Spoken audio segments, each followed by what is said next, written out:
Mr.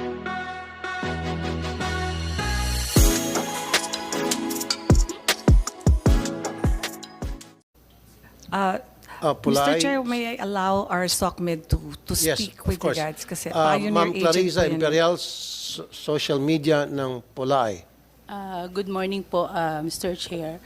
While we really talaga pong ina-acknowledge naman namin yung effort ni PCSO about yung bagong system na gagamitin namin, sana naman during your studies na ginawa, sana kinonsider nyo po yung mga lotto agents.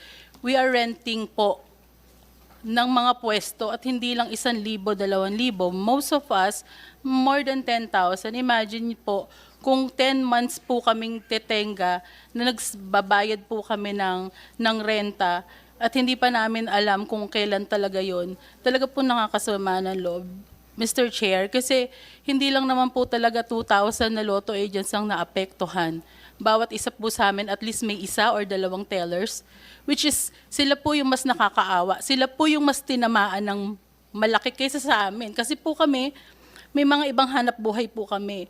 Pero itong mga lotto agents na to, like yung tellers, I'm sorry po, like po sa case ko, dati kasi marami po akong loto. So, natanggal kasi bumaba yung mga sales, sinara ko po. Binigay ko sila sa ibang mga bagong lotto agents na kabubukas pa lang nila, 3 months, 4 months, binigyan na sila ng termination notice.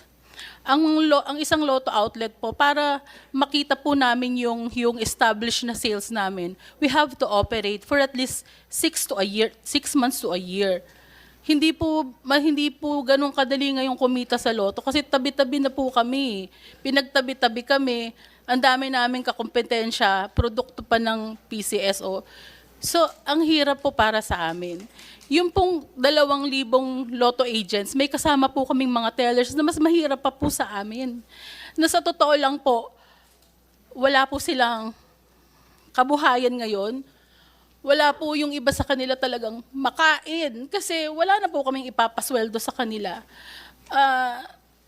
I'm sorry po for being emotional again kasi more than 20 years na po akong lotto agent. And since the time na nagkaloto po yung pamilya namin, tuwing may uupong bagong GM, pag pumalpak yung mga desisyon nila, kami po yung naaapektuhan ng malaki. Nagtatrial and error sila, kami yung naaapektuhan ng malaki. Sana maintindihan po ng lahat na bilang mga lotto agents po, kami po ang nagpapasok ng pera sa gobyerno, day in and day out. But every time na may gagawin kayo mga major decision, out kami. Samantalang kami yung nasa ground, kami yung mga tao na nakakaalam kung ano yung operation yung daily operations namin. Pag ang PCSO nasasangkot sa isang iskandalo, free po yung service namin na nililinis namin yung pangalan ng PCSO for the sake na kami yung unang naaapektuhan. So, I'm sorry po if I have to say this, pero mukhang sa tingin ko, hindi committed sila eh. May mas importante pa ba na gagawin ngayon bilang leader si GM, kundi itong matapos itong problema na to. Marami kong nagugutom sa amin. Hindi lang po kami.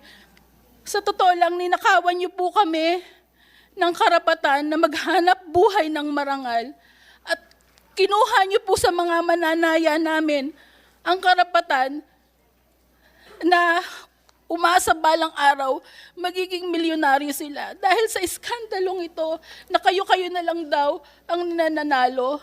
Sa totoo lang po, right after nung mga edited na bumagsak po ang sales namin.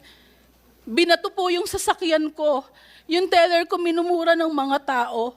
Bakit? Dahil dinadaya na raw. Actually po ako hanggang ngayon, I still want to believe na yung integrity ng PCSO nandyan pa rin. Kasi for 20 years, walang nilabas si PCSO na nanalo. Bakit? Dahil naniniwala kami, lahat kami naniniwalang may nananalo talaga. Ako, na-witness ko po yan kasi dati po, talagang pag nagdodraw po, may mga judges dyan, live lahat. So alam naming totoo po. Yung 400 na yon, masasabi ko po sa inyo na totoo po naman talaga yung mga nanalo na yun, hindi naman po yung dinaya. Possible talaga na may ganung manalo. Yung mga nananalo na sunod-sunod ngayon, possible pa rin po. Kaso nga lang, the way things, na nakikita namin lahat, nakakaduda na.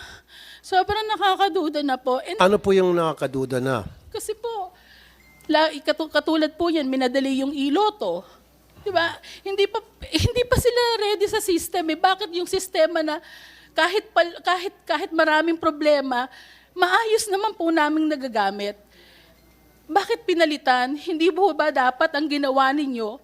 Pag upo nyo, sayang wala rito si Okay, makasingit GM. na po. Attorney Pagano, yung sinabi niya kanina na every time magpalit ng administrasyon, ng management sa PCSO, na-out sila eh. Gagawa kayo ng eksperimento, kung ano man yung eksperimento na yon, at pumalpak, sa kanila ang tama. Yung kita nila ang tinatamaan. So dapat, kayo mga bagong upo dyan, kinukonsulta nyo sila. Sinasama nyo sana sila sa mga policy making. Dapat they're being consulted as well. Hindi eh. In a lot of cases, hindi kayo kinukonsulta, di ba? Gumagawa-gawa sila ng, ito, si BP National President, Mr. Rogelio de Guzman. Are you being consulted sa mga no, ginagawang Mr. polisiya? Chair. Hindi po. Hindi po kami kinoconsult.